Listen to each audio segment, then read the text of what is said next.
the day. It is that time of the day. Yeah, it's before that first time of day. So, I think we're all here, who's going to be here today. And we are now out of recess into Committee of the Whole. And so as far as proceeding down these lists,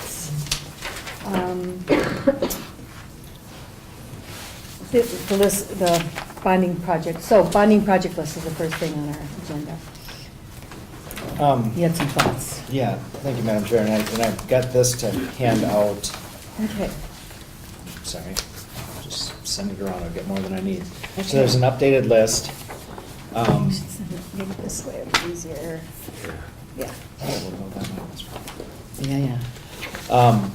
We have some questions related to authority to issue bonds for some of the different purposes on the list. Okay, great. Should I take one? Yeah. And so, well, the first thing I'm going to do is have Brady talk about the authority and the type of bond we're talking about issuing. And then we'll talk about the options that we have, and then we'll get into specific conversations about our list. Okay. Yeah, so what we've been talking about is the capital improvement plan, and there's a particular statute on the first thing you see here, capital improvement bonds. And under subdivision 1B, it talks about there's specific things that are authorized. Betterment of public lands, buildings, other improvements within the county for purposes of a courthouse, administrative building, health or social service facility, correctional facility, jail, law enforcement center, hospital, morgue, library, park, qualified indoor ice arena, roads, bridges, public works facilities, fairground buildings, records, data storage, etc. And that is what we'll use for the transportation sales tax projects. As you read there, transportation clearly, county buildings, it fits for the courthouse roof, windows, LEC windows, the maintenance shop in Tofty, maintenance shop in Hoagland. The pictometry, then there's another statute attached there that at the end, the last one, and that talks about equipment bonds. And this pictometry clearly fits in equipment. It's, You mean the capital notes? yes, Okay. capital notes, Okay. it's at the bottom of the page, subdivision 3, Okay. capital notes. We've used that for other equipment, and it states software, equipment, etc. I talked it through with Kyle and and Bob Toski, and it clearly fits in there, so you can use it for that. The ones that aren't as certain is community center, YMCA roof, historical society. You don't see those on that list. So there doesn't appear to be any direct authority under that statute, and it doesn't appear under the general bonding statute 475, which has basically the same list. In talking to Mr. Tofty, it's possible you could go to the legislature and approve something for a specific purpose, even though it's not listed in this stat. Cities and counties do that sometimes. So that's a possibility. Abatement bonds, we talked about that like we did on the golf course. That's unlikely because you'd have to find, it's a possibility, but you'd have to find that certain properties derive benefit from it in order to abate. That might be difficult to do. But, and also, the portions of the community center, the extension, if there was emergency services up there, if other offices occupied that. So the portion of the building for those other offices as possible, but usually they're separately defined, easily defined, and they should be the majority purpose of the building, and that's, not the case here with the ice arena and with the other public uses of the meeting space. That would be difficult to find any good use of that. And then if you read this first capital improvement, it does mention qualified indoor ice arena. Mhm. You'll see that at some point. But then down below, under E, it says qualified ice arena, and then it refers to another statute, and I've attached that. That's the next page. And that's, as it's stated, that's predominantly for youth activities, and then there's several other conditions that we don't fit. So it just pretty clearly doesn't fit under that Okay. definition either as the ice arena. The one that seems most clear in talking to the bond attorney is the 1% sales tax. That's the kind of project that was designed for, and is how it's used all over the state. A way to use it would be to ask the legislature to amend the 1% statute and allow an additional amount to be funded. We wouldn't need a change in the rate, as we've already built up a substantial fund balance, and asked Ellers to analyze that and that around too.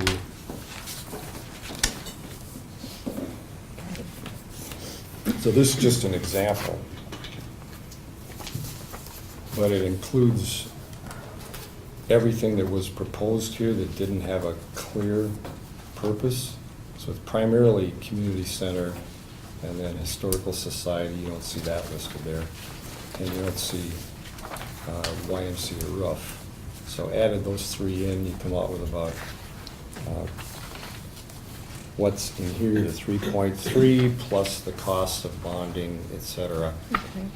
And if you want to skip the numbers, you can go back to the chart in the back. And I could have, and on the bottom, the lines, the up and down bars, are the different issues that we have under that sales tax. Now we have two bond issues. We did one for most of the projects, and we did one for the YMCA, so that's blue and red. And you see the total is just over $1 million, and then it goes up over the years to a little over $1 million. And then if, just an example, if you issued these 3.8 total cost on these bonds, and the payment started in 2019, that's in green. Total cost, just a little over $1.5 million. The line above that shows you the money that we would be pulling in addition to making those payments. So, as for example, we're about $4 million to the good right now, because we started collecting the sales tax in 2010, and we weren't making payments on these bonds until 2012. So we've been already building up that fund with the idea that we would pay these bonds off early, a lot earlier than the end date. And looking at this chart, if everything goes the way it's looking right now, even with the additional bonding, we would still pay the bonds off early. So we can make a strong case for this, I think, with the legislature. All they would have to do is authorize a small additional use of that sales tax. But, I wouldn't want to go much farther than this, and open it up to anything else, because, we've been in a good period since that last recession, and there's no guarantee that continues forever. So I think it's good to have a good cushion and to plan to pay them off early. But it seems like a good option. So there's a couple of reasons why it seems like a good option, and the next thing we're gonna do, because Diane's here, is get into the actual plans. One of the reasons why it's a good option is because the whole 1% conversation started with improving the community center, and then it, from my understanding, shifted someplace else. So this brings us first full circle back to improving the community center to meet the current needs and future needs of that building. And we can. And to the community. We can, and we have to have a conversation, we have to test whether this is good or not. But I think the first thing that we do is we let Diane walk us through where this 3.3 comes from and how that benefits, and what, if you can represent what your advisory board, why they're supporting it, what parts of this they like best and which parts of this they're most supportive of. Yeah, it's 3.1. 3.3 is including the other two projects. Yes, yep. I thought we were at 1.6 million, how did we double that? We'll get there. Yeah, actual Because that numbers. was a placeholder, and unfortunately, our county is always notorious for underestimating what it's gonna cost to do something.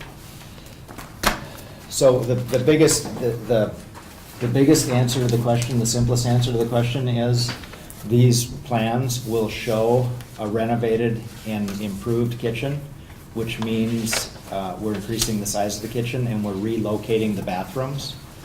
And the mechanical portion of that, you know, is the most expensive part of that. So the short answer is because we're moving the bathrooms someplace else and needing to create additional square footage to put those in, if this makes sense.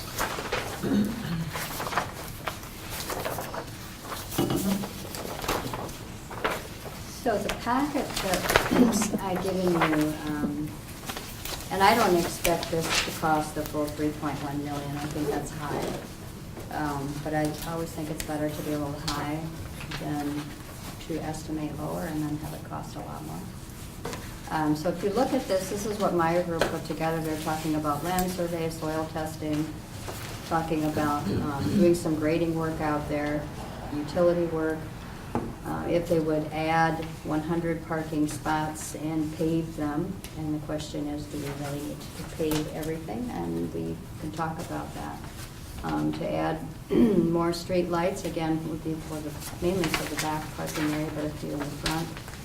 If we would add on to the building, because that building is not to code, we would have to include an additional sprinkler system in that building, which isn't a bad thing, because we're not to code. Consider where we have it.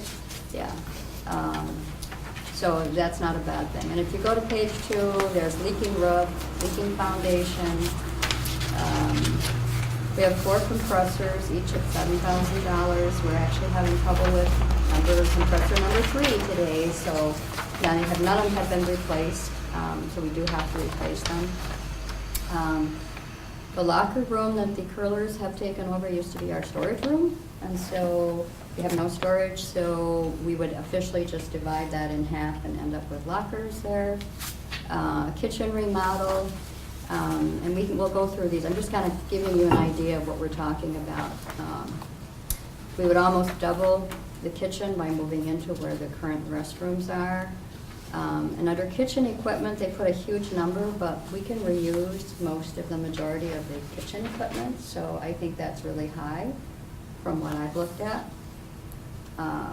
Then they're talking about the multi-purpose room, which is currently the social room, doing some upgrades there, and then going ahead and upgrading, taking down some walls and things and making it one big room. We would also replace all the old doors, and Northern Door did give me a number for that. Some of those are pretty rusty, so we do need to do that. About 3-4 years ago, Nordic Electric talked to us about, it would be about $16,000 for LED upgrades. The number's gone up to about 20 now. And then you get down into new construction and you're looking at some additional square footage and what that would cost at $250 per square foot, which is probably not a bad number. And then the outdoor playground area, right now our playground is way beyond about 12 to 15 years, and it's past 20, so if we don't replace it next spring, it has to come down pretty much, or we might have a lawsuit for someone getting hurt. So this would Would add a youth playground for small kids, because we've been asked to do that, and then it would also upgrade the additional playground. And you can see that on the next page. Warming house, we've been using the old warming house. I'm sure if we move it, it would probably fall apart. So we would like to put in a small new warming house and then move the Zamboni next to it. So instead of going all the way around, the Zamboni would then be housed right next to the hockey rink. And we, because of the lawsuit and the problems with the hockey concrete, Bolt gave us some numbers for taking out 300 cubic yards of concrete that's there and pulverizing it. And we could use that on the back parking area. And then I've talked to Lon Hovland out of Duluth. I went down to look at how he is doing the rinks in Duluth. He has some pretty good ideas about just putting in some footings and then sinking the rink down to get more ice depth, which I think makes pretty good sense for us. So we would be looking. How far down would they have to go? Well, it depends. I think we need at least space for a foot of ice, because that's the issue. Right now, you can only get like 2.5 inches of ice, maybe 3 at the max. We get one warm day and that ice is gone. So you're talking about the boards and the doors? We're talking about digging down into the ground so that we could keep the board. The boards have to all be redone. Becker is going to do that for free. From my understanding, the boards are already redone and sitting, waiting someplace for us. Well, that's not what Becker told me. Okay. They would take these down, bring them back, reface them, and then put them back up. So that's what I've heard. And there's 3 different types of materials that they can put on, and in talking to Lon Hovland, we need to be very careful to make sure we get the right one. So, Can we go down a foot? pardon? Can we go down a foot? Yeah, Okay. yeah, because that was all dug out. Okay. So I don't think, I think that's far cheaper than going up. And I think it makes more sense, because once you fill that up, then you're even, and your Zamboni can go in a lot easier rather than the ramps that they use in Duluth. Yep. And I did talk to him about that, because Lon does all their ice. And he thought that would work probably the best as well. So Okay. that's kind of where we're at with that. And then you've got your design contingencies, your construction contingencies, your A and U fees. So that brings you up to the 3.1, if you did every single project down there and those costs were accurate. Okay. So then if you want to take a look at the big sheets next, what that first top sheet kind of just shows you an overall view. Okay, so you're looking at the current community center, the existing storage, the existing 4-H building, the existing skate park, the 5 to 12-year-old playground area. And you can see there's a small community center addition in front, which is really what I've advocated for, because I always am concerned with kids going back and forth from the 4-H building to the community center. It's an accident waiting to happen for our kids, because cars come through there pretty fast. So this would actually cut that avenue off and allow a patio space and easier access to restrooms. And you'll see that in the next page. Our parking actually remains pretty good, and it would be numbered, not numbered, but at least you'd have lines out there instead of one big parking area. So I think that would also help. We also would have parking close to where you needed to get into the existing community center arena space. You'd be able to go in there. You'd also have, there's double doors where you can unload tables and chairs and load them up, which would be very interesting. If you look in the back, you can see that where the warming house is, it should say actually skating rather than hockey, because it's everything. I'm advocating that we reduce the hockey rink size by 24 feet. Right now it's 200 by 85. They had 200 by 100, but it's actually, when I measured it, it's actually 200 by 85. And part of that is because in the northwest corner, there's a big, huge rock that they never were able to take out. And so that rock has moved underneath that concrete that they put over the top of it. And so I'm suggesting we just shorten up the rink so that we avoid that whole issue. And that also gives us a little bit more space there for the warming house and make it a little bit easier for access. If you look to the south kind of side, of the hockey rink. You'll see there's a 6 months to 5 year play area.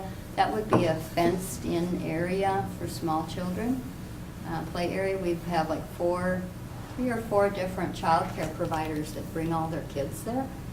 It gets kind of crazy, and they have really requested, I'm sure you've heard stories about kids getting lost. They have really requested that we put a fence where Nice. those little ones could get contained, and especially if they have mixed age groups of older kids. So, and even I think for moms who have maybe an older kid and a smaller child, it would really be nice to have that piece. So we've looked at that and included that in our costs for doing that.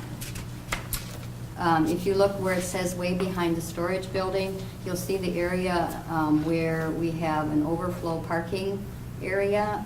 As you know, parking for baseball has been a real issue for many, many years here. We've had kids, parking goes all everywhere, and kids are running through there, and again, it's another accident waiting to happen. So this overflow parking would be very nice. It would serve the ball field.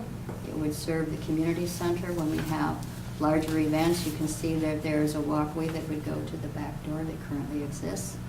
You can also see it would be nice access from the summertime for the community garden that we've developed. Well, we're still developing, but we have 9 beds we've put in out there so far. And it would also allow better access then to the hockey or the skating area. So this kind of, I mean, we looked at this, I have to say, 20 years ago, almost, at least 15 years ago, we looked at a plan like this, similar to this. So this actually puts everything into a nice format for the next 25 years. Okay, questions about that at all? I mean, you can interrupt me, otherwise I'll just keep rolling. Are you gonna address what's gonna be in the warming house later in here? Yep, Okay. yep. Byron, did you have a question? Yes, I had requested some time ago, consideration for a food shelf. Absolutely. And so what's the rationale for not having it? I guess I don't hear you. contacted the food shelf people and they didn't want it there. Interesting. So I'm happy to look at that. I'm more than happy to do that. It made good sense to me. Well, it's interesting, because when I talked to them, they're for it, and when you talked to them, they're against it. They said no. Yeah, when I talked to them. I contacted Steve DeShane. I don't know who you talked to. When? Gwen Lenz. She never even got back to me. I talked to Steve. Interesting.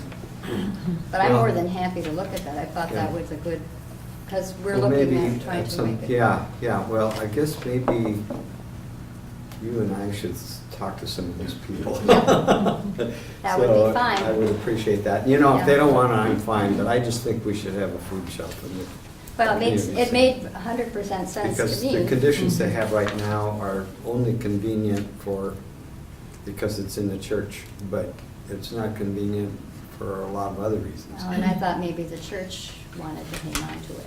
No. Okay. No. I didn't ask why. Well, just I kinda think meant- that, I know what the issue is, so we Okay. need to All right. talk about it, but, I'm more than happy to yeah, expand, thank you. to find a And space for it. I'm not saying that it should be there, but I think we should give it serious consideration, because long-term, I don't know if we should just think of personalities, but think about what's best for the program. Yeah, that's smart. And it seems like Ruby's Pantry moves around a lot too. Ruby's Pantry, I have contacted them. If you look at the design, you'll see the double doors on the right-hand side where it says storage on the second page. Go to the next page, Myron, or on the next one. Oh, thank you. That's okay, you look confused. Okay, so if you look on the right-hand side where it's kind of an aqua color, it says storage. Yes. You see those double doors? Mhm. If you look at that first sheet, you can see where I put in a little black kind of spot. That's where those double doors would kind of be, so that if you were doing Ruby's Pantry, you could back right up there and unload your stuff. It would also be a place where we could offload tables and chairs as well. But I have talked to them, we measured, it's really tight, but I think they're willing to try to make it work. In the, like, 6 months out of the year, they would use the arena, which they absolutely love. But when we have ice in there, that gets to be a little problematic. Well, that's important too, so. So, yeah, and so we looked at, that's one of the reasons why, if you look at the circulation, we left those pretty wide, so that you could actually run tables and go from there into the social room. And the social room then has where the double doors are now that open up. Then where my office is and the small conference room and Bob's old office all those walls would come down and you could have one huge big room. So you have a circular pattern where you could do Ruby's Pantry in a circle, if that makes sense to you. Yeah. Excuse me, where Yeah. could the food shelf go if that's determined? Well, I think we would look at possibly the other storage, either that storage area or the other storage area. Okay. Could become actually the food shelf. Okay, I'm thinking, I'm looking at the second storage area, and maybe we would have to even make it a little bit bigger, I don't know. But one of the things when we looked at the kitchen design, there's not a lot of space for kitchen renters, and I had looked at that storage area as a possible locking area for that. And you could actually extend that out just a little bit, maybe make Yeah. it even, and you could add enough could go space. south. Yeah, I think so. That's kind of where I would put it, because people would be coming in the front door, or they could even come in the side door. You notice the side entrance for that storage. That goes over, if you look at your first plan, that side door goes over to where there's a few parking spots right there. yes. Mhm. So that That would would be be perfect. really nice for people to offload their things right there. They wouldn't have to walk very far. And then you could have a cart if they wanted to go the other direction. But I think it would work quite, or if they, let's say people didn't want to know that they're going to the food shelf, you could set it up so they could come in that back end. Yeah, So, that I mean, would- there's a lot of I things think I think we could that's, do. yeah, because we're thinking about moving it to the Y a couple years ago, and we just couldn't work out a plan for anonymity at all. Yeah. The other option would be, again, you could use this larger storage space on the right-hand side, put all your tables and chairs on the other side, because you can offload those the other way too. I mean, there's a lot of options the way we've set it up. There needs to be some freezer space and refrigerator space. Yep, the and rest that of we it would just have to shelves. look at. One of the things we did, and I can, since we're talking kitchen, I included a small design. I actually spent quite a bit of time with the kitchen designer, and then I went over this with Judy Barsness. I had her come in and go over the kitchen with me, just because she's catered out of there quite a few times. And so if you notice where the red line is on this kitchen design, it's a small sheet. I'll wait till you find it. There it is. Yeah. Where that red line is, that's where the current restrooms are right now. So we would, the plumbing is there, so it's just a matter of pushing that wall out and expanding that kitchen into that area. And what that does is, it actually, almost all this stuff is here right now, like this front serving window is here and the side dish drop is here. We just don't have it set up so that there's a clean dish area. Right now, it's set up so old ladies like me have to bend way over to the ground and pick up, these huge plates. So there would be a dishwashing station where you stand and they would just run through and they would go into a dish dolly. And then that dish dolly gets taken out to let's say you're doing a wedding for 350 in the arena, that would just go out there. You could actually wheel it out there. So for caterers, this would work a lot better. The 3 compartment sink that we have would stay there. The range would stay that we currently have. The single refrigerator that we have would, actually the freezer, we have a single freezer and you can convert freezers to refrigerators. So we would just convert that to a single refrigerator, keep our beverage cooler up in front here. And then if you look at the very back, we'd have to purchase a new 2-door freezer, but we have a 2-door refrigerator, so we just put those to the back and have storage. And a couple things we would add. Right now, we only have 1 hand washing sink, so we're in violation. So we would add a second hand washing sink with a janitor mop. The janitor mop has to be separate from the rest of the building, so we'd have to add that. We would add a convection oven. Originally, our kitchen designer suggested 2, and Judy and I talked him down to 1 because she said she has, with this configuration, she could easily do between 300 and 350 people. So she's the caterer, that's what she says. That makes sense to me. Yeah. That leaves enough room for racks to go right underneath and on the side. We're also in violation because you're supposed to have 2 prep sinks, one for meats and one for vegetables. We only have 1. So that gets rid of that whole piece. We would also add a fairly large mixer for our clients who are coming in, and I'm watching them try to do, big, huge salad dressings, and it's kind of interesting. So this would actually make the kitchen not only better for our community events, but if we want to use it as a kitchen incubator, it becomes a much better place for us to be able to do catering and/or people to do small products production out of. So So it's question- very multi-use. That's the, I think Yeah. that's the key in a lot of That's what this. we tried to do. I know one of the things that I talked to Mary Somnus and Pat Campanero about, they said, well, we would really like to see this become a kitchen incubator, but we really would like to make sure, we could do bread baking and all this. And I said, that's not possible without really expanding, a whole lot more. You could still do it in a small scale, but not on a commercial level where a business would actually be there. And I said, that's not our role. Our role is to get people off the ground for 1 or 2 years, and then they hopefully buy their business and move out. We're And not I- looking to rent to businesses. We're not looking to rent long-term. long-term. Got it, that makes sense. Although we've had a few people there for a while. But I think that's our goal, and so that really fulfills that particular piece for the kitchen. Guys have Where's questions? the EOC? The EOC, okay, so let's go back to our main area, okay? And the social room that you see now and the multi-purpose room, that opens into one large room. So let's say you had a really huge event, that becomes the EOC. And that's set up so you could either use the multi-purpose room alone, or you could use both of them, depending upon how large an event you had. So if it's just a small event, you'd schedule the small multi-purpose room and not the social room. But if it was like the big huge fire we had up the Gunflint Trail a number of years ago, you'd open up the whole thing, and then we'd have, a place to feed people, the whole bit. That's the other thing, we ended up making like 300 and some sandwiches every day out of there. So this kind of makes it a little bit of both. The other thing I like about this design is you can open those doors, so in the wintertime we could host a wedding there. Right now we can't.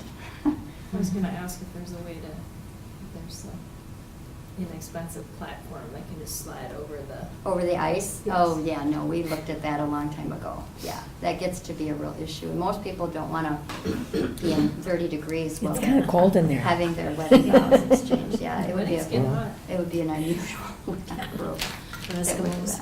In the Yeah. summer. But the other thing this does is, for years I've heard, it's just a curling club, and we've tried to turn it into everything but. But what this does, it allows the curling their separate locker space, right? It allows them to actually use the social room while still providing 2 other multi-purpose rooms for the community year-round. And that gets to be a real issue, because people will say, I want to come every Thursday night, it's from 7 to 8, and have my meeting. Well, that works for 6 months, and then they have to find another place. And that doesn't work well. It really doesn't. It doesn't market the building, it doesn't allow people to really use it very well. So the social and multi-purpose room, you think could hold a 300-person No. event? No, I would say right now we've held over 100 in the social room. You add on that other piece, depends upon how you do it, maybe 200, maybe 150, depending upon how you set it up.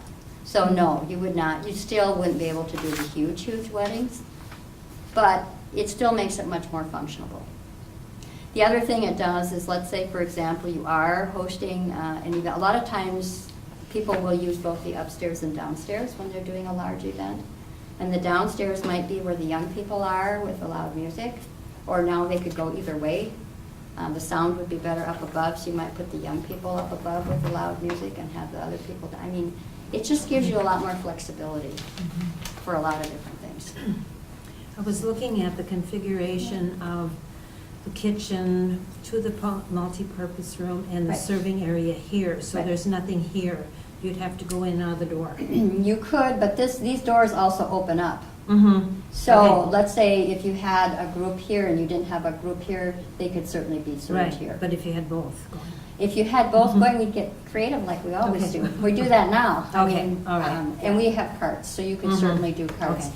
you know, you probably set your food up along this wall, Mhm, and you just mhm. wheel it from, I mean, that's a short, that's why we put a door Sure. here. Yep. So you can wheel your food right here, set it up, and you'd be done. Mhm. Yeah, and that's a small, I mean, it wouldn't be like doing a huge No, group. right. You'd probably be talking 30 to 40 people, Mhm. which is very Mhm. doable from a catering standpoint. Mhm. Yeah, Okay. I know, we looked at that. Okay. Believe me, we looked at that.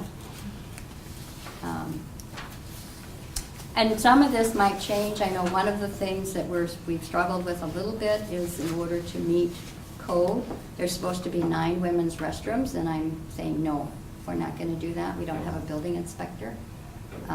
So we'll see what happens with that. But I have talked to a few people, and they all say it seems reasonable to keep it. Right now, we have 2. We have 2 stalls. 2 women's stalls, 1 men's stall, and a urinal for when we have 300, 400 people there. Gets a little crazy. So even by more than doubling the number of restrooms that we have there, that probably would be sufficient. The way I think we can get around it, and I mentioned this to Tim, the architect, I said, well, if we have a huge event there, we can always have them rent porta potties, and we would still be within code if we Well, did and our that. warming house has 2 more restrooms. Oh, we're not there yet. But that adds to your. Maybe 2 restrooms, okay. Do you have any more questions about this? Does this make sense to you guys? I think it's amazing the work that you've done to fit all those things in. Well, the other all those piece tasks. I can say is the small conference room, we put it right next to the office. It could flip and go both ways. But in the future, let's say extension is gone, this then allows you to take that small conference room and add more people, like soil and water could move up there. We're trying to make it flexible, so if you needed more space for county offices, that would also be available to do that. Or say you have a group that, I don't know, a city group or whatever. I mean, it just is more flexible that way to do that. Okay? How many years are we looking at to achieve from this? Well, we've Investment. got 20 out of the existing building, and Yeah. you would expect that a capital improvement would have a lifespan of 20-ish years. Okay. We're at 24. It was 1993 it was built. We actually moved in the spring of 93. So, yeah, we're at 24 years in that tin building. We've done pretty well considering. Oh, yeah. 24 years isn't a long time. It's not.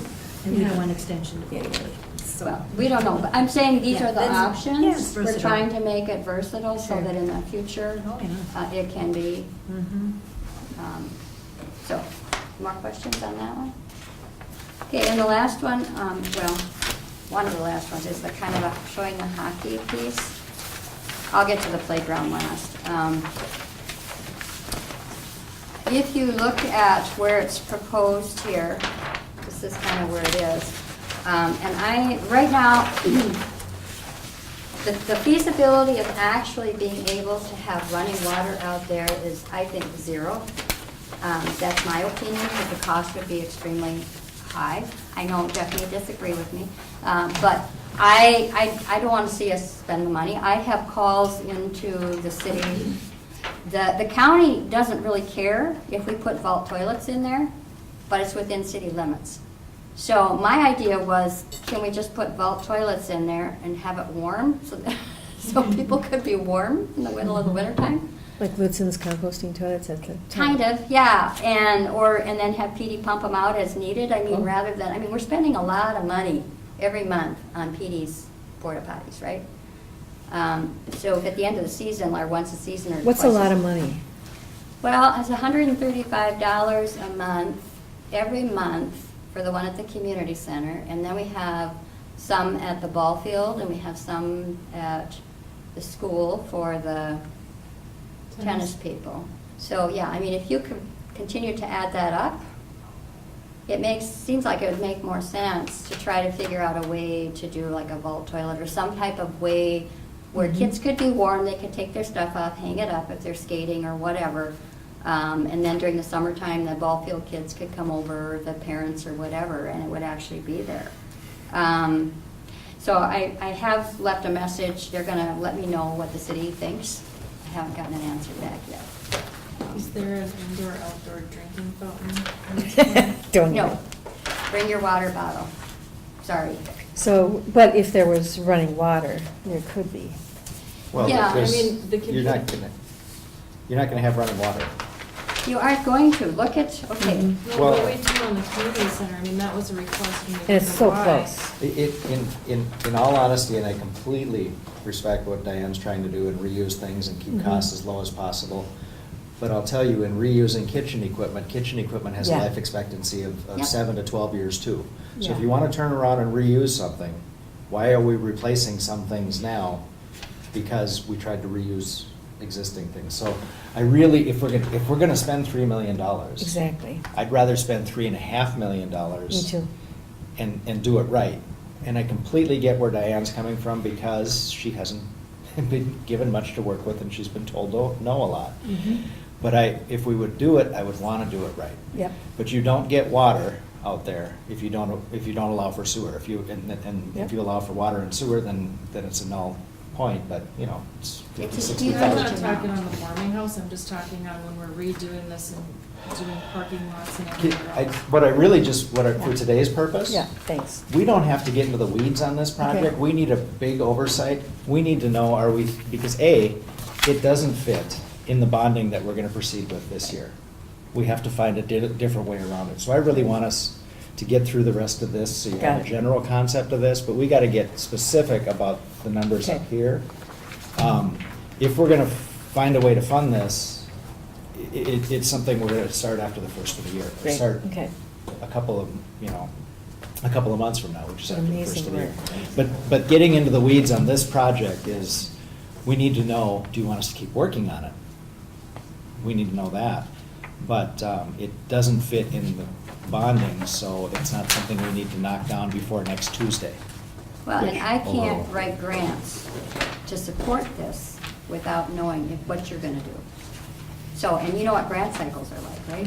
Mhm. I mean, there's. Yeah, but one we've been thing- waiting a long time. I just There's at have- least one a year. Just have one question, and then I'll be quiet, but No.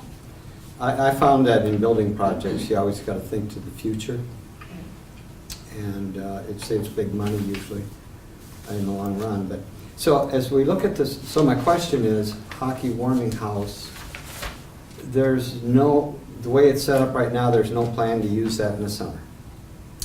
Well, it could be used by the community garden people. It could be used, we talked about moving it over here where it could be used by the tennis people, but that makes no sense. Because there's no parking and it's too steep and the land doesn't work. I mean, we've moved this thing around 100 million places in the last 15 years, I'll be honest. In all honesty, if you look at the site plan, and you look between the existing community center and the new parking that's proposed to the north, Mm-hmm.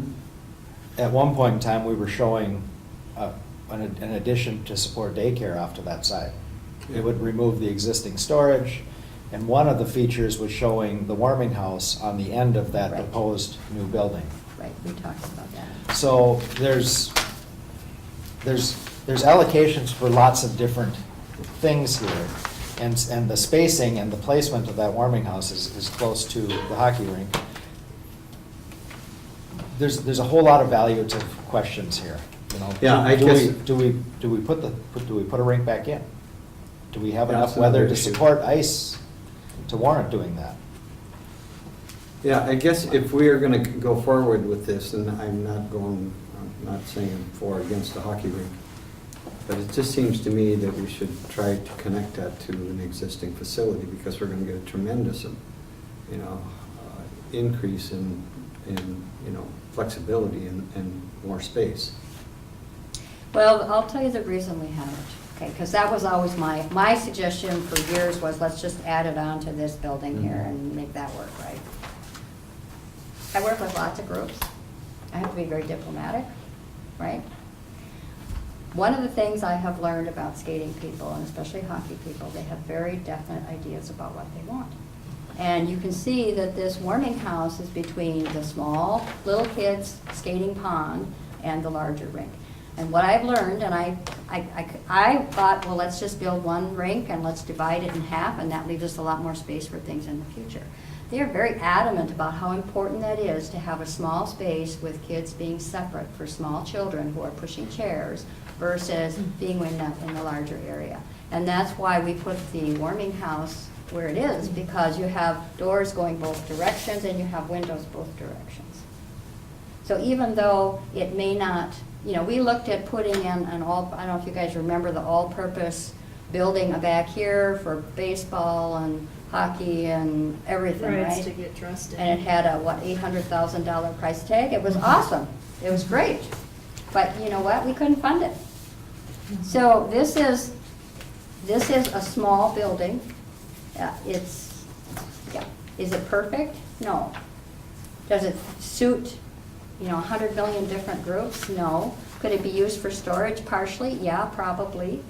But there will be skates housed there, there will be the Zamboni housed there, there will be an ice sharpening thing that we have in somebody's garage, you know, so it all kind of comes together in that building, and it's in one place. And it'll be used how many months of the year? Well, and I struggle with this, Myron, believe me. Right up there I'm with sorry I you. brought it up, but. No, I come from a professional hockey family, and Well, I I've still got- struggle with I've- it. But I've I played look at hockey this, pro. the number one thing when I sat down with these groups is I said, let's look at what it costs to put a cover, because that's our biggest thing, that's our shortest season, right? Because we can't protect that rink from the sun. Well, we looked at putting a cover over a 55 by 175 rink, and it was over $300,000. And that's just a partial cover, that doesn't enclose the building. And I went, oh my gosh, we can't do that. Everybody will just kill us if we do that, right? So that's why we looked at necessarily.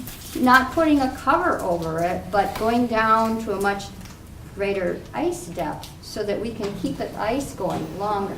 Right now, the way it is, with 2.5 inches of ice, we get about maybe three months, 2.5 months. We go down to this depth, we'll probably get a pretty good 4 months. Probably not gonna get more than that. Not unless you're gonna go for a full indoor rink where you have, you know, pipes going in there. I mean, that's your other option. Do we wanna do that?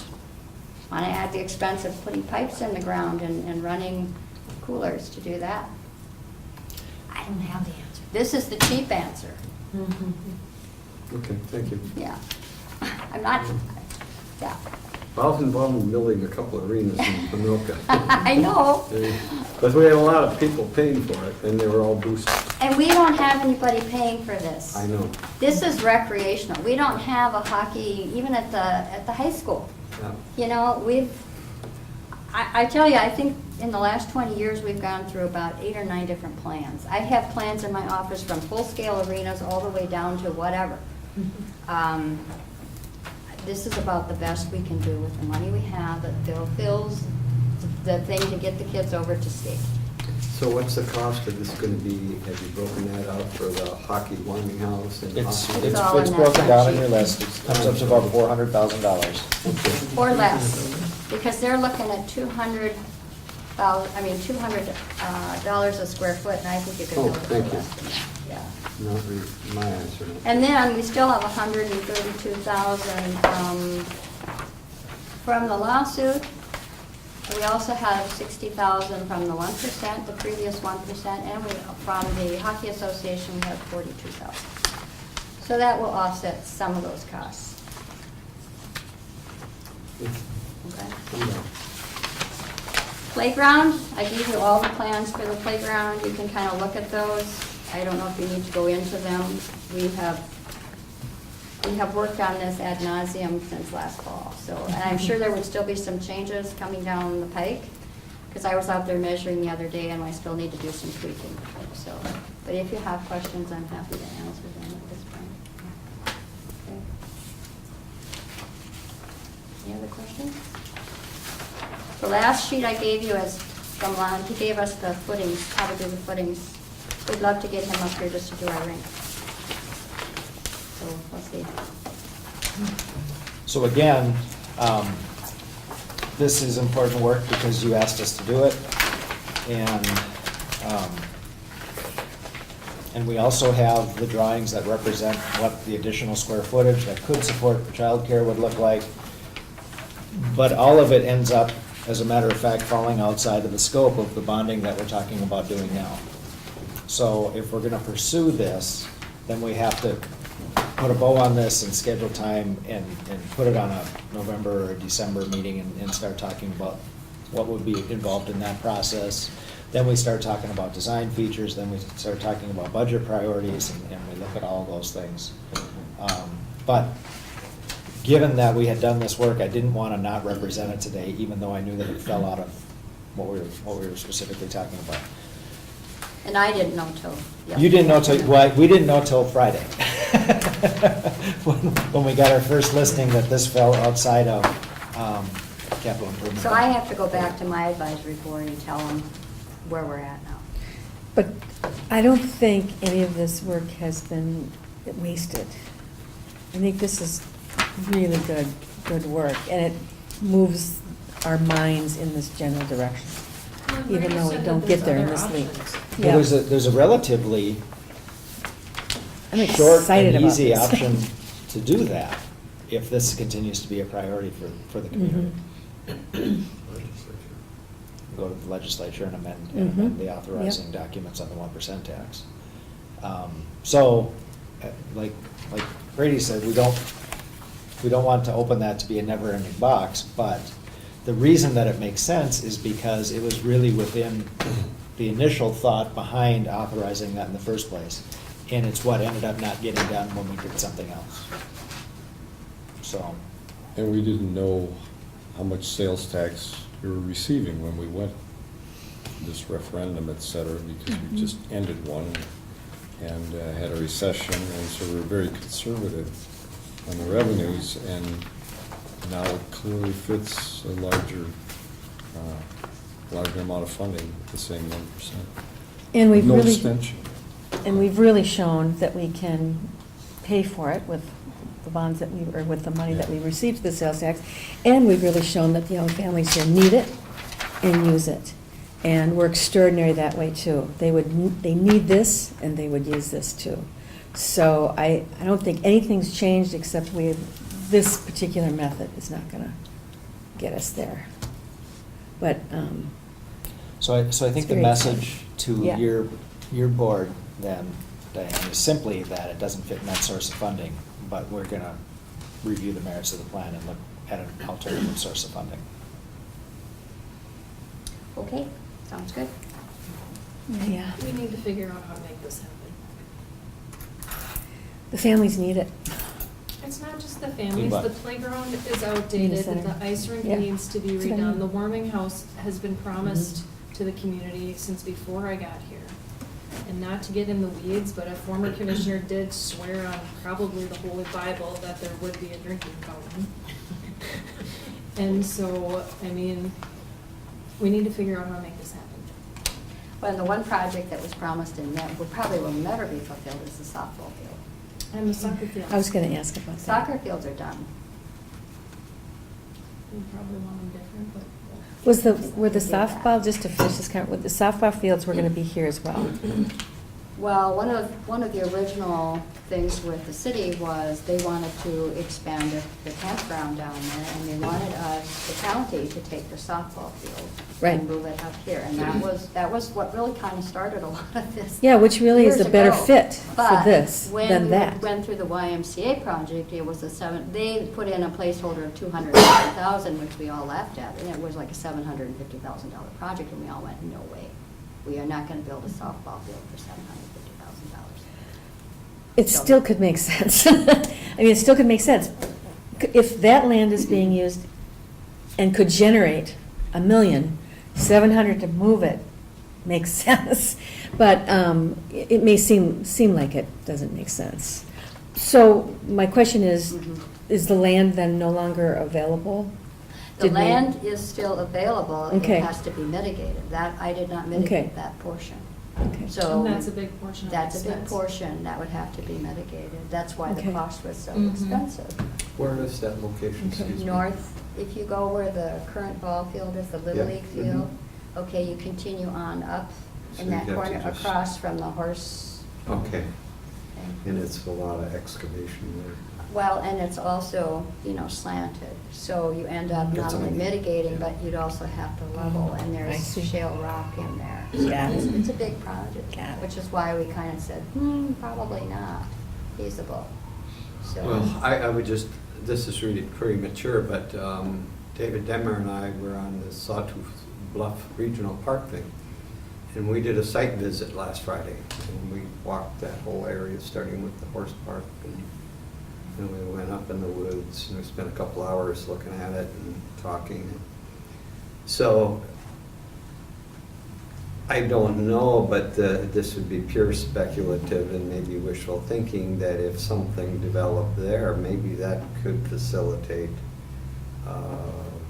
some kind of joint project. Maybe, the horse arena's pretty flat. Well, it wasn't.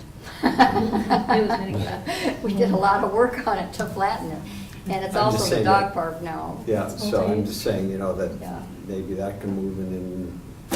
Yeah. I'm just saying that it opens the door to some maybe more opportunities that we didn't have in the past. And I'm not saying it's gonna happen, but it does give us more options. So it's another whole scope of something, yeah. Could be. Yeah. Could be. Any other question I can answer? Danielle, are you comfortable going back to your board saying it's off of this list, but it's not entirely off of? I will just probably, I like to keep them up to date on what's going on. I would just simply say this is where we're at, and that, the other option might be this, but I also want to prepare them in case we're going down that hole again, so that they're not assuming this is going to happen, because I don't want them to think it's going to happen. You should build a rabbit hole into your plan, because we go down in a lot. I do, yeah. Yeah. But, we'll just see what happens.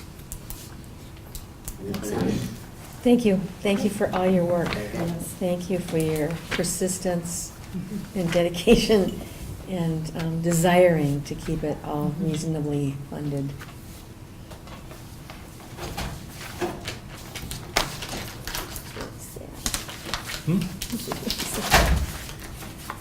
It's happened before. Well, we found out about this Yeah. honestly Friday No, I into know. Monday, and I wanted to tell her before she got here. I sent her an email, all right.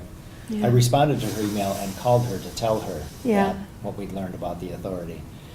And in all honesty, I see it as good news. I mean, for the- Yeah, it takes Yeah, out the. actually. for the 3 years, Seriously, it yeah. does, it disconnects it from something Uh-huh. else, and it gets to have its own, it gets to be discussed on its own merit, so I think Yeah. it's actually an opportunity. Yep. So can we ask Tom and Rob when they're here next week what they're feeling? Seems like a good opportunity. Seems like it flows.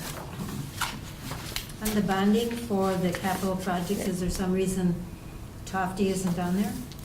Yes, so moving forward Okay. to this,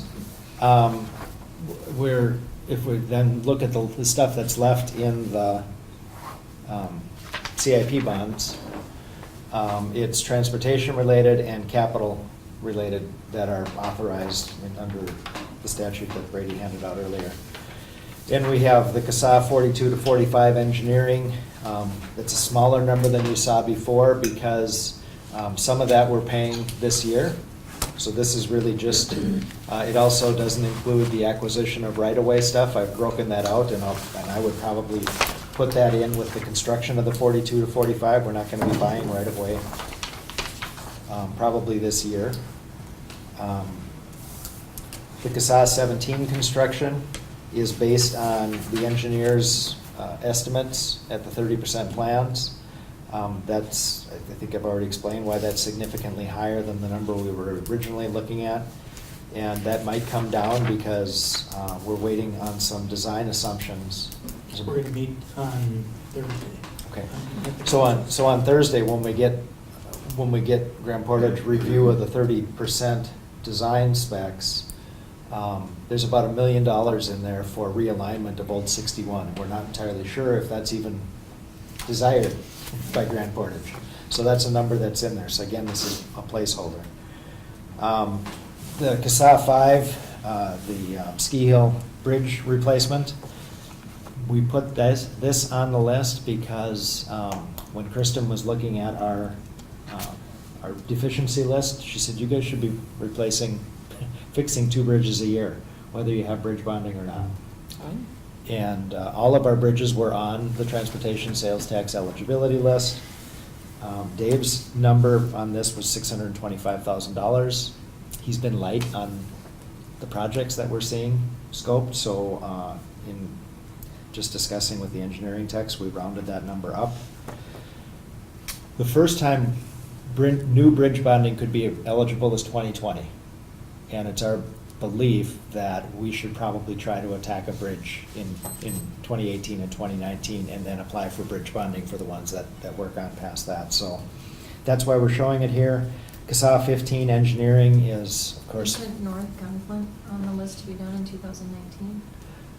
No. The CASA 12 section, what's the one down here? The one, the closest, so there's two CASA 12 projects scheduled for federal funds. One's in 2019 and one's in 2020. Yep. And 2020 is the 92s, the northernmost section. Yep. And that's when we thought we would probably do the Cross River Bridge Okay. with the mobilization for that. We really need to update the business on that road, Mhm. because he is going to have to do some marketing. Mean what's being done, Yeah. yeah, because people won't be able to get to them. Well, we're gonna have to build a Yes. temporary bridge and get them around. Right. And there may be times when there isn't in and out access as quickly as people are accustomed to. And all it is a simple, we run a business, it's marketing and explaining it. Mhm. And then it's So over that's, and. that's 2.5 years out. It is. I'm But sorry, originally it was supposed to be done 2018, we pushed it out to 19 to help with the business, and if he's already marketing to the 2019 bookings to tell them there's gonna be construction, we need to let him know it's now in 2020. Well, I don't know that anybody's communicated an actual program year, have they? Well, that was at the public meeting we had, because that was Okay. part of the discussion and agreement when Dave was up there with MinDOT, is that he'd hold it off a year. I'm not saying it's not gonna be done then, but I'm also not saying I'm not an engineer, so I'm not gonna promise anything. Right. I'm just trying to keep And I the have balls in talked the air to- so we don't not do anything next year. Right, Right. don't not do it, yeah. And I have told him that because we lack an engineer, there is no set dates anymore. Everything is negotiable. Where's this located? The Cross River Bridge Yeah. is on North Gunflint. Gunflint Road, Oh. way at the end, serving, what, a business and 3-4 private driveways? Probably more than that. Is it more than that? Is it 10 private residences up there? I don't know, I'm not trying to underplay it, I'm just Yeah. saying it's the end of the road. It's the end of the road, the county road ends at the bridge. And the structural deficiency there is not related to any kind of passenger vehicle, it's related to emergency service vehicle. Oh. So we're, if we had to fix everything to the standard that they were, we'd have to come up with billions of dollars tomorrow, and we wouldn't have the capacity to do it all. But if we're prioritizing Ski Hill Bridge and Cross River Bridge, and we're talking about impact and potential risk, you Mhm. look at them differently, so then you say, okay, well, over a period of 3 to 5 years, we're gonna address all of these anyway, then how do we prioritize it? How do we schedule and how do we try to plan so that we can get the best deal on getting that work done? And trying to combine the Cross River Bridge with the mobilization for the 12 project Yeah. up there between the 92s makes sense to me. And it's no longer seasonal residents there. So we have issues. And we can't address them all. And we could put more money in here, but we really only want a bond for things that we're planning on spending in 2018. Okay. County 101, I put in here, one of the things that we talked about in authorizing the transportation sales tax was to get an easy-to-deliver project done quickly. We reviewed this concept again at the Highway Advisory Committee meeting. And 101 was one of the ones where Dave was proposing that we just pave in place to deal with the erosion issues that we have there. the engineering techs went out and did a little field trip yesterday, and they're not sure we can pave in place without doing some significant improvements. They counted the number of culverts that we have. They looked at where we have shelf rock, and we have very, very little gravel on top of it, almost none in some places. And so what looked like a $200,000 paving project now is looking like a $500,000 project. So I'm not saying it's not still a viable project. I'm saying that it changed in scope. So if you're seeing a different number here than what we had previously seen, it's because they went out and looked at it yesterday and said, we can't do that for $100,000. We can't do the prep on that road for $100,000. So I don't know if it's still valid, but that represents as far as we think we can push ourselves to bid and get work done next year. That's $6.3 million. Questions about the I'm sorry, the which road is road projects? 101? Birch Drive. Birch Drive. Oh, I thought so, that wasn't, yeah, okay. I think this is consistent with what the Yeah. Highway Advisory Committee said too. This is the list we were talking about there.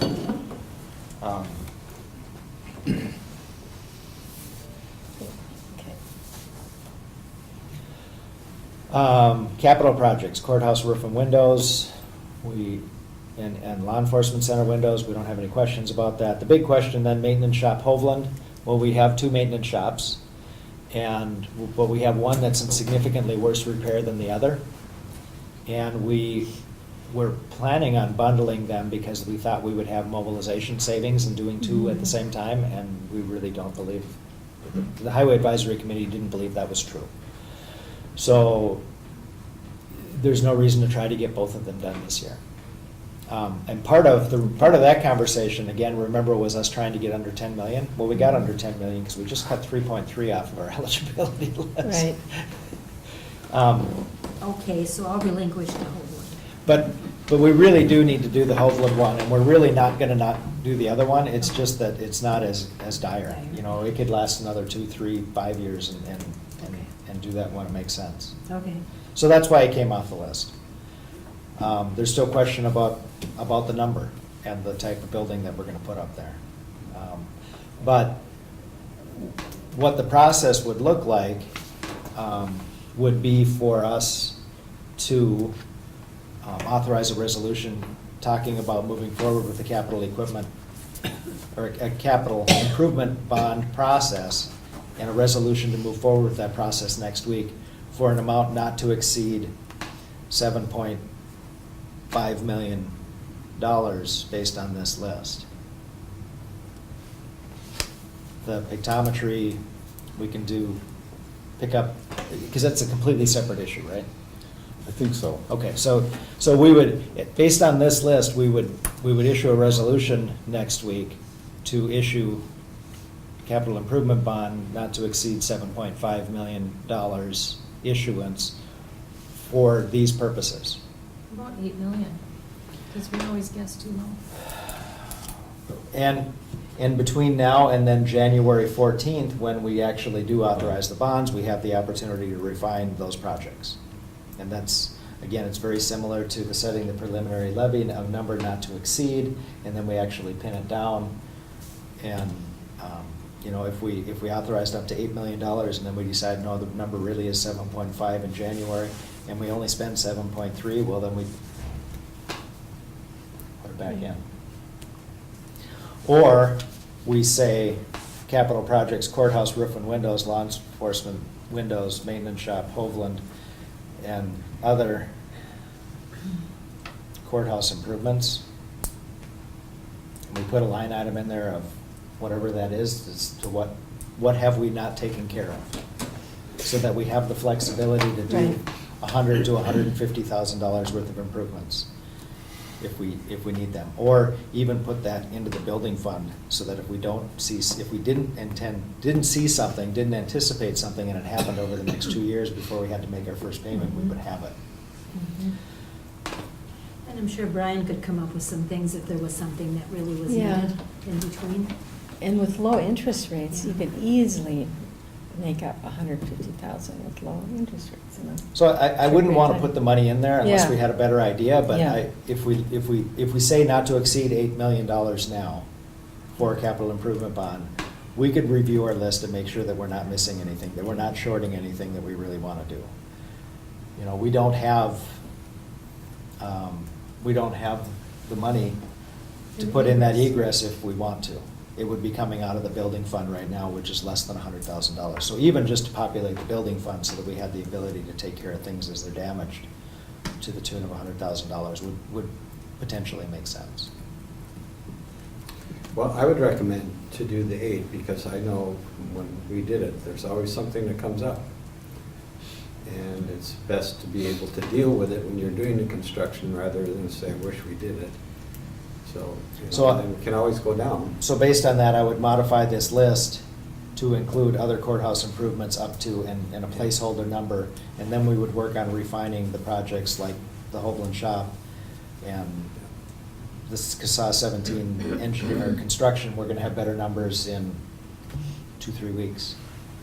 And County 101, we can talk about whether or not we think that has merit to it. And if we say up to $8 million, we can come down from that based on that. But that's where we're at in this process, is if we want to issue debt in January, then we really need to, in order to give the proper public notice and hold the required public hearing, then it talks about us giving an authorizing resolution on October 24th. I just had another question about, I'm fine with everything you said so far. How does bonding in January for this affect the bonding that we will do later for the housing project? I'm going to let Brady answer the question. Yeah. The short answer is it doesn't. Okay. Yeah. Okay. It's been Because those are tax exempt determined, bonds. right. Okay, They're okay. different They're type different, of They're totally bonds. different types of bonds, Okay. so they don't affect each other. Okay. That, we were having this They're- conversation yeah. with Bruce and Chris. Yeah. We were saying we gotta do this in 2017, so it doesn't impact that, and then Chris says, no, we don't. No. One's tax exempt and one's taxable, and Okay. they don't count against each other. Okay. So, very good to know. question. What about, like the town halls, can they be in on it, or? We could certainly make an allocation for the town hall improvements in here, if you know, other courthouse, town hall improvements. And then we can work on specifying what those improvements are. Did Brian ever get out and look at He did. the and- town halls and see what we got going? He did. He's been out there, and I've got the list from Harvest. So we could, if we say up to 8 million, then we can vet those lists and we can square that number down before January. I'd rather sell. Or that. But, I mean, even if we allocate $30,000 for town hall improvements on this list, that will more than cover it, probably. How many, excuse me, but how many town halls do we have? Hoagland, Colville. Just 2. And We have a then- town hall on Gunpla Trail, but the fire department operates it. Mhm. So we've got 2 that we're responsible for the maintenance for at this point. And we did put some improvements into Hoagland a little bit. Yep. Got a phone, I know. What else? Was there toilets put in? Nope. Painting, playground. Painting, playground, equipment. Pavilion. Well, I would like to say that, you know, we should take a look at that at some point in time, because they're unique to that area, and there's reasons they're there, and there's reasons they're not elsewhere. You know. And they use it every week. I believe there's people out there interested in maintaining them and keeping them, and would be able to do that without us being the responsible party. Well, I think we should look at Put $30,000 in it. it now, we're gonna have to continue to put money in to maintain and keep them. I guess I would ask that we do some kind of usage study to see just how much they're used. I don't know who could do that, but if they're used, then I think, and they belong to us, then we gotta look at it. If they're not used much, well, then it's another issue. I believe they're used quite regularly. I know each of them have weekly activities scheduled in them. Yeah, I've been to yoga, Mhm. one of them, I know, one of them. Colville, I went to that for yoga, it's a good place for that. Well, I would just like to say that I think we should look at that. What we need to do in those 2 buildings. So if there was for example, up the Gunflint Trail, the fire department maintains the community center, but then they come back to us for authorization for a budget every year. So some of that's going towards their operations, some of that's going to the maintenance of all the square footage they've taken up. So if there were a similar relationship with Colville or Hovland, it would look very similar, that then if we weren't responsible for annual maintenance, then we would probably get a bigger request in the form of their budget annually, so that they have some money to work with to keep those things improved. So we're not paying for that. It's still being paid for, but it's being paid for, it's kind of much more. The thing we are solving for is Brian and his staff's time. Mhm. Because right now, they're the ones doing those things. And monies is a resource that we're short of, and labor is a resource that we're short of. So, again, for the purpose of this conversation, we don't have to solve that problem. But we should identify it, because then we can do that if we want to. With the Gunflint Fire Department, they're able to select a contractor. It's not the lowest bidder or whoever gets in, and so things get repaired. It's always the lowest qualified bidder. Writing a good spec is very important. Yes. But it's on their head and not our head. Right. So my only other question is about the law enforcement windows. Just in looking ahead, I realize that this is Mhm. absolutely necessary right now. So it's not like something we can live without, which is why it's in here. Right. So even if they're oblivious or not needed 10 years from now, we So- got to get to 10 years from now. So we've got a Yeah. 20-year-old building over there. Yeah, Even if we decide that we're going to build something else, yes, if that building is going to be marketable, it's got to have windows. good point. Good And, point. and for the 3 to 5 to 8 Yeah. years that we're using that building Protect in all the the condition that it is, we're going to want those windows to work. Yes, okay, Or- two or good not things. work, so- Yeah, And look at our 5 to 10 years of utilities with yeah, the a crappy good, windows we have saves, now. the windows can. So, and the $27,000 is Okay. really Yeah, minor it's not- yeah. on those things. Much The- less than I thought it was gonna be. Yeah. The larger cost is here in the courthouse, and makes sense, it's more windows, that also includes the roof. So, we'll ask Bob Bruce to prepare documents to issue capital improvement not to exceed 8 million and whatever list. Yeah, I still think the pictometry, if they think it's wise to do that under the equipment, Yep. given the cost. Yep. So we've got a phone call scheduled with them tomorrow morning to get that together, so we can get that on the agenda for next week. So then I have a quick question about pictometry. This is equipment to do our own. No, this is actually, we're using equipment bonds to pay for. To pay for- For somebody else to do it. to hire somebody to do Got the it, got pictometry it, and the got it, data okay. population. That statute is broad enough now, they include software and things like that. Got And it. it's really what it is, it's housing the software. Okay, And really, the flyover is kind of incidental to getting that okay. software, and then they train and they do all that staffing. Got it. It's like, that's the majority, So- really, of the cost. So the Okay. key component is that the term of the note shouldn't exceed the life expectancy of the piece of Right. equipment. Usefulness, yeah. And what we were just represented that, what was 6 years ago, the last time we did this? So Okay. if it's 4 to 6 years, that's the same as the expectation of Yeah, a file server or anything else that we would use. right, right. Another option would be to, if we wanted to free up money in the budget, it's like, well, that just doesn't seem quite right. We could actually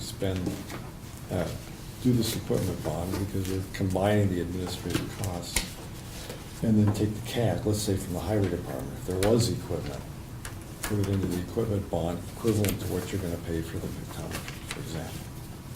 Okay. So we'll talk about that tomorrow too. It's an Okay. option. So as not to have to issue an equipment bond. Yes, But to do got it. some other, Okay. some other equivalent capital Mhm. capital qualifying event. There was Under coming the out of our budget. budget, and we can use that budgeted money to. Right. Right.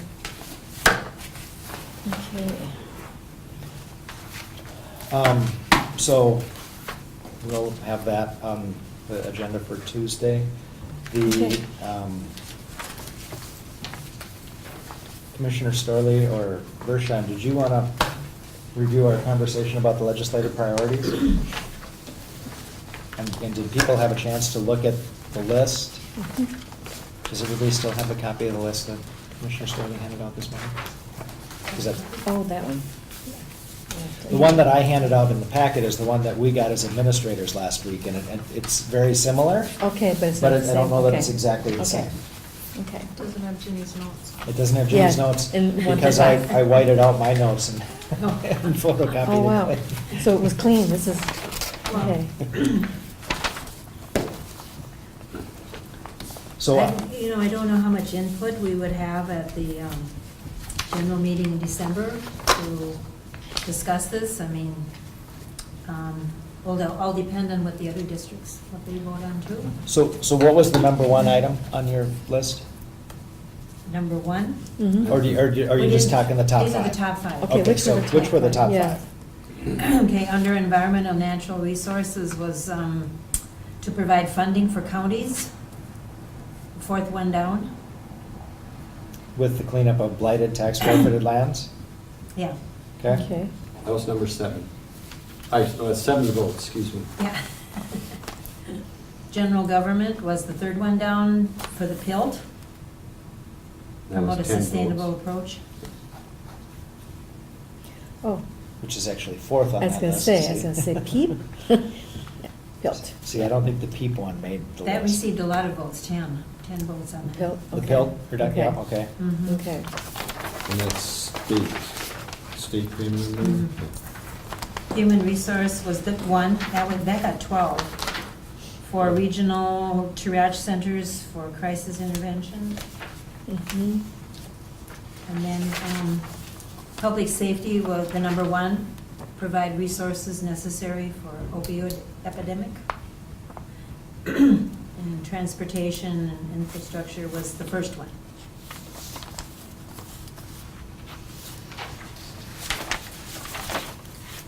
So the ranking was really, human services received 12 votes. And PILT 10. 10. So those Okay, are so- two really important. Mhm. I can't There's 2 sevens. think we would deviate that much, except not everybody in the state is,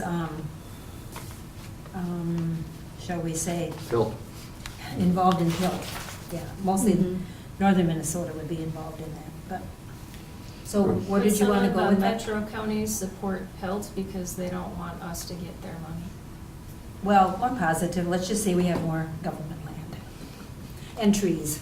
I think there's some issues under that too, dealing with the instability of it, the changes.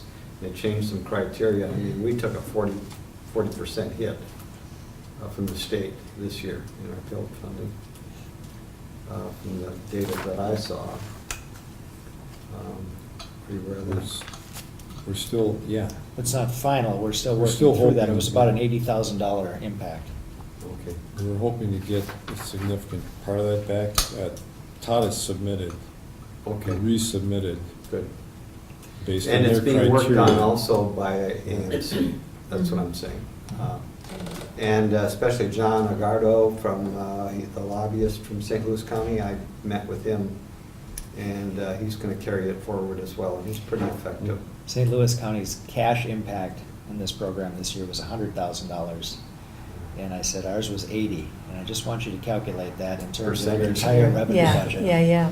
But he's very, very empathetic to our situation, and so he's working on it too. He's a good guy.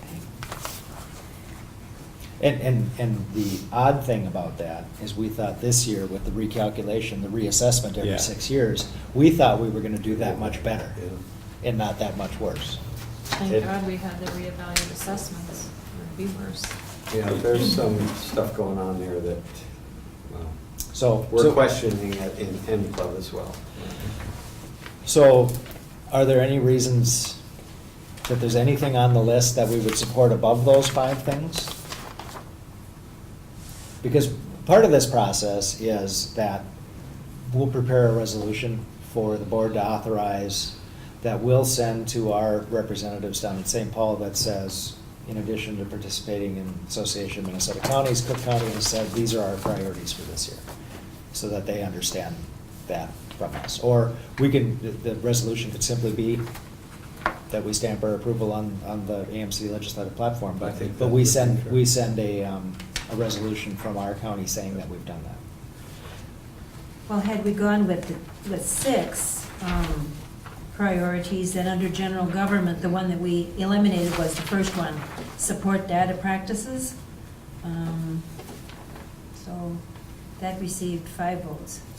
And did they talk about the fact that I think that work is gonna be going on anyway? I really do think that there is an impetus to protect local government from onerous data practice requests.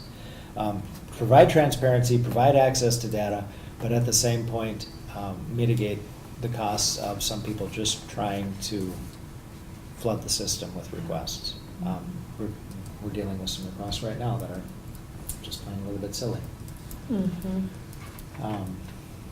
Mostly because they're asking for data that isn't ours, and we don't have it. So, Yeah, so if what recourse do we the have? process becomes Yeah. much more complicated, Yeah. then we're all gonna have to hire staff just to handle those staff requests, or those data requests. Yeah. If it gets much more complicated, or the volume increases much more than it does.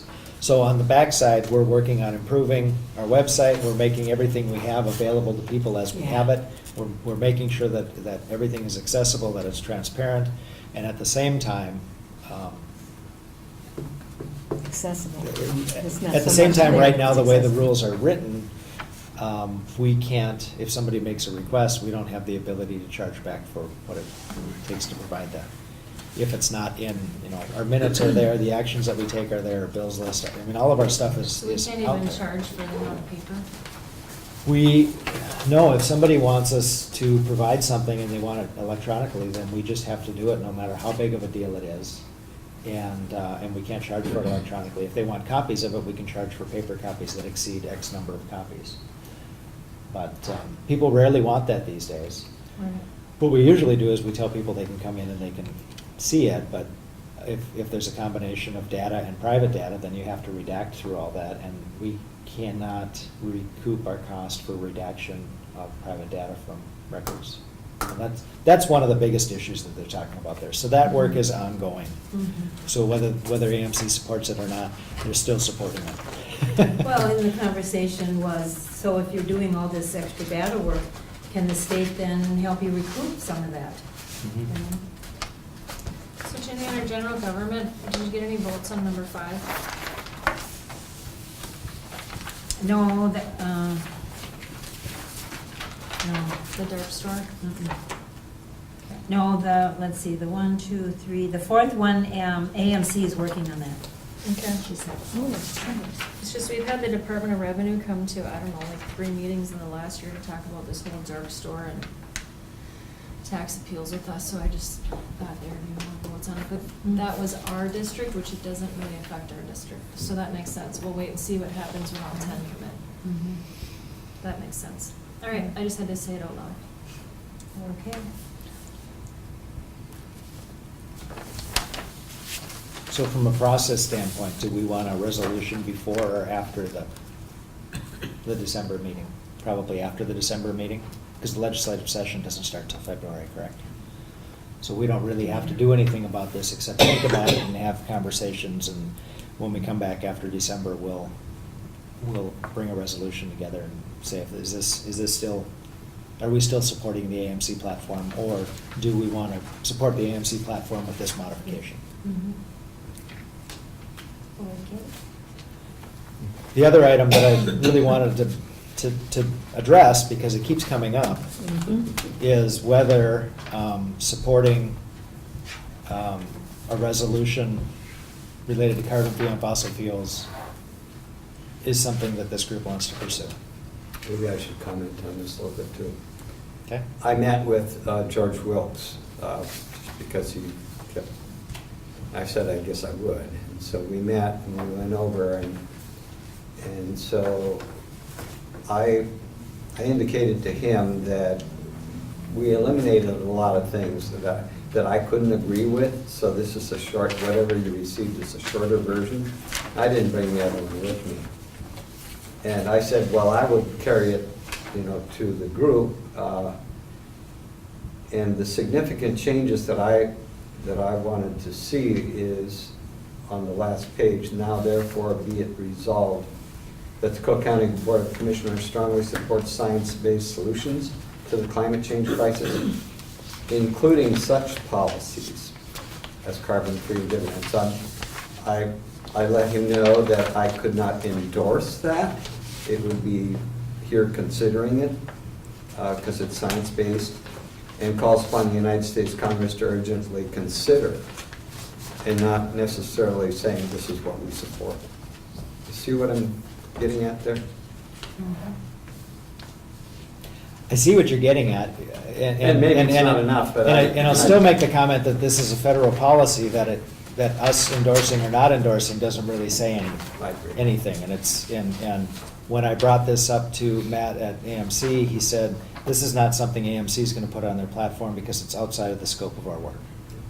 And I brought it up at the environmental situation with Jennifer, and she said, "Do you want to bring this forward?" And I said, "No." I just felt that it wasn't pertinent, and I don't think that county commissioners throughout the state are really concerned about that at this time, because I don't know that we're doesn't not seem to be concerned about it, applicable. but Bringing George's comments in the last couple of emails have concerned me, because he's basically saying, so you don't care, you don't Right. want to do anything. Right. And that's completely different than saying this is just not within our scope of responsibility, and therefore it's not something we should be taking action on.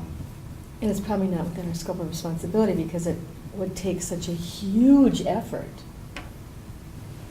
to make a dent in it on Well, our part, or any so- county's part. So in any change, how the bell curve Mhm. is you've got the early adopters, you've got the Yep, innovators, yep, you've got yep. the early Mhm. adopters, and county government is back here on the tail Exactly, enders. exactly. To get to here, And county government is not the driver of policy change. that's, And it's Well not, said, yeah. it's not the That's- role yeah. of county government. yeah. That's not saying it's not the role of city government, and his argument that the city did, and, but understand, you guys understand, cities are significantly different responsibilities than counties.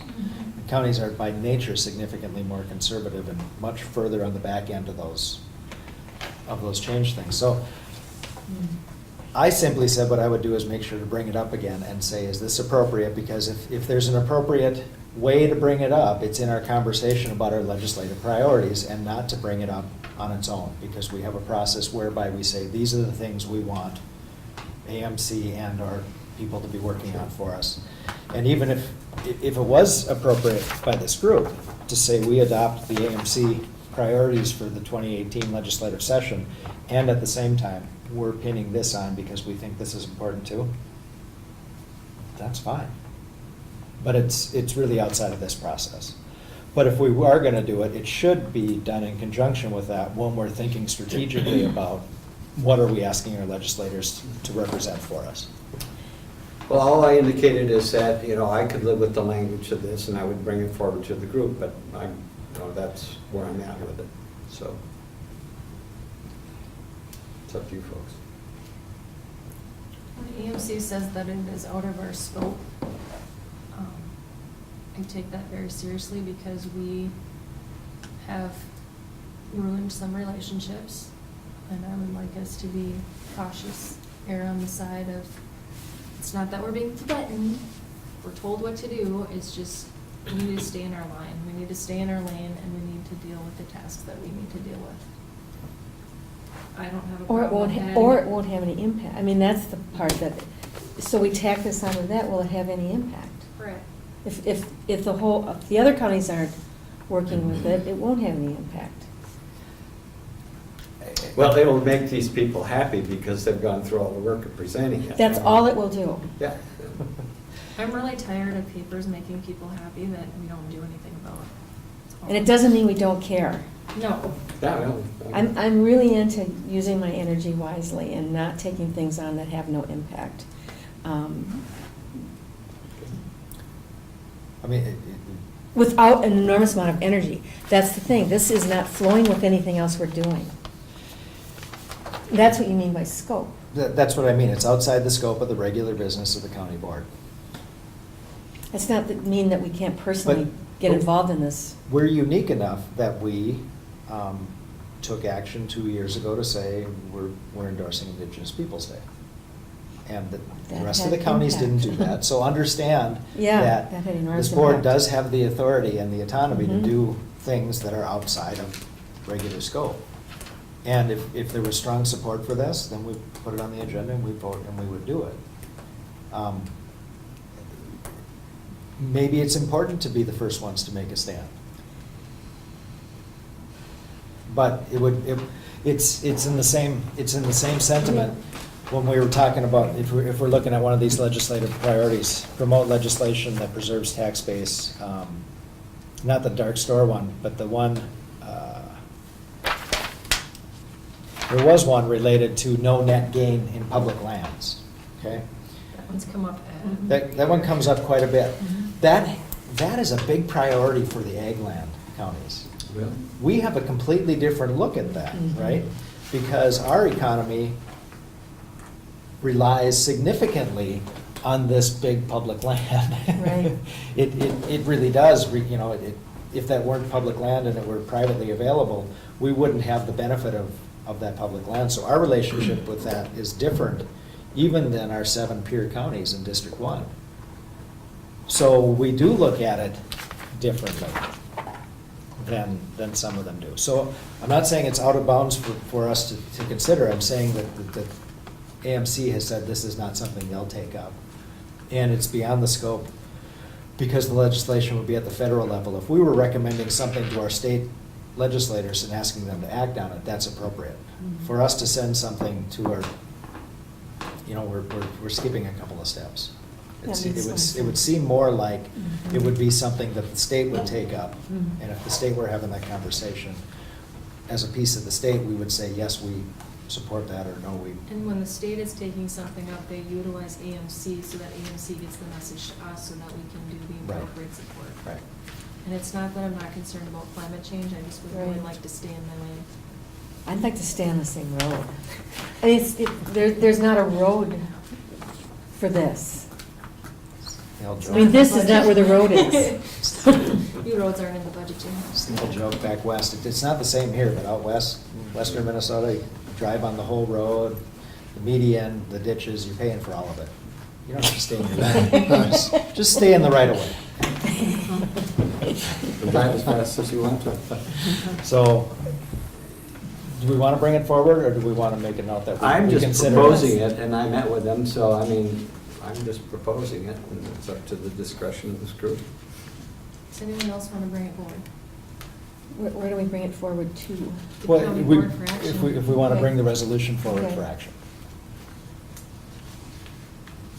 Or if you want to think about it and have another conversation about it. Yeah. Okay, so back to the who it makes feel good. If, Well, will it's make their- important to will- them. I mean, Yes, it's and important to it, this so, group. and it'll make them feel supported and motivated to continue down that road. So I'm not opposed to it. Seems, I mean, it doesn't seem like it takes a lot on our part. But I don't see it having any impact. I guess that's the, But what are the unless it negative impacts them. impacts? That's, okay, that's what I'm asking. I don't want it to have a negative impact. I don't want it to be unmotivating. I don't want it to be, so if this helps keep this movement going forward here, I'm not opposed to it. Well, your statement pretty much summarizes what you thought it would be worth our consideration. Can it be that short? Well, Or do you want to do the whereas and the whereas? Or are you summarizing it in your, well, I'm comfortable with the statement, and, we included some things, but I'm comfortable with the statement that the Cook County Board of Commissioners strongly supports science-based solutions to the climate change crisis, including such policies as carbon-free dividend, and calls on the United States Congress to urgently consider enactment of such policy. I look at that as we're saying, well, we could support efforts to bring this to the federal level, that's all. Okay. And this also says that it's gonna be forwarded to the county's congregational delegation. Congregational delegation? I'm sorry, it's No, not the day I I can't talk. guess I would just say that I could live with just a statement on the back.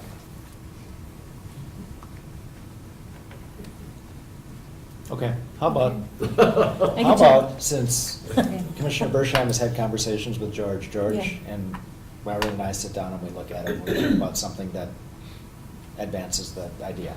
Great. I don't hear us saying, we don't want to talk about it. Right. No. I hear us saying, we can support the idea in a way that's consistent with what our responsibilities are. Yeah, I think I'll just let it be known that I don't know if this is the only way to do it.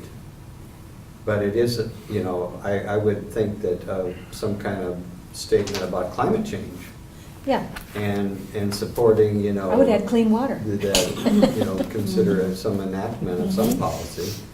And this is only one of others. I know that, but. Well, I think the one word that really hinders this thing is the dividend. You know, the carbon-free dividend I is agree. going to be Yeah. Well, imposed upon. that's the whole idea. I mean, that's what they're proposing. Yeah. That's their whole point. So I think from what I'm hearing is, you know, I would be glad with meeting with Jeff or George and bringing just excluding some of the language on the front or all of it and just making a statement about science-based issues and mention this as one possibility. You know what see what I mean? Yeah.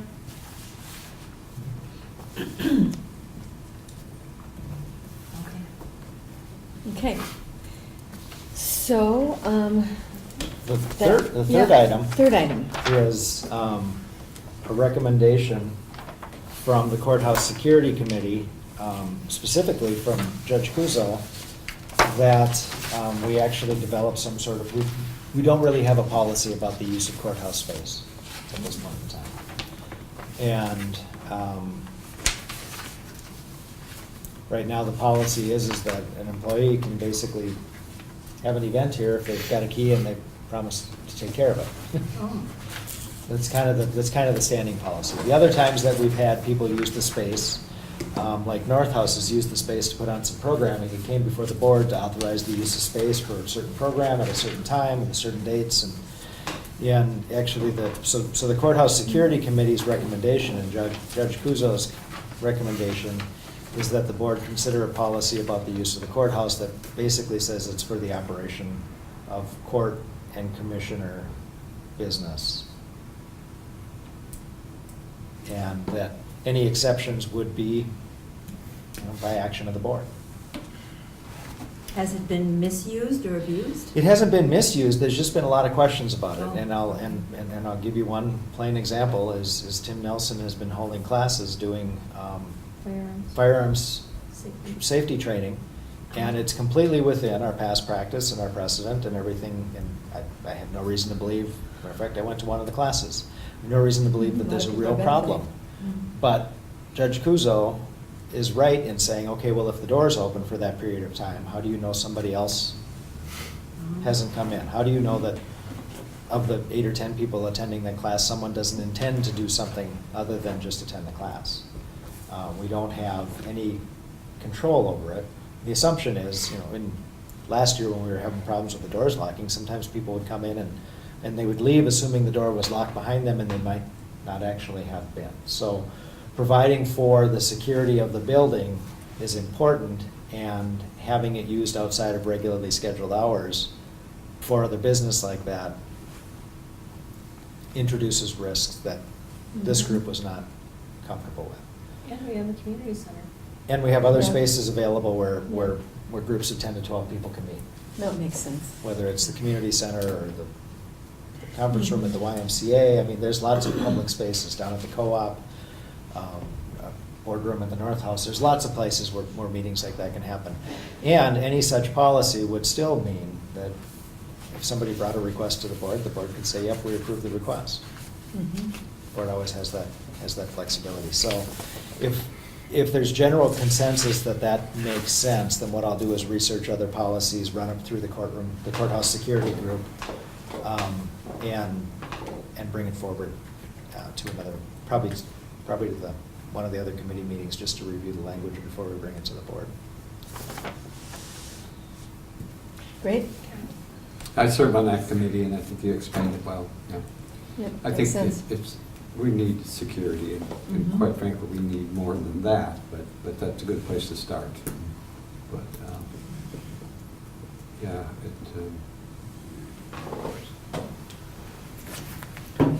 Great. Is that everything? That was everything on the list? That's everything on the Motion list. to adjourn. Okay. Support. Okay, all those in favor say aye. Uh, Maybe we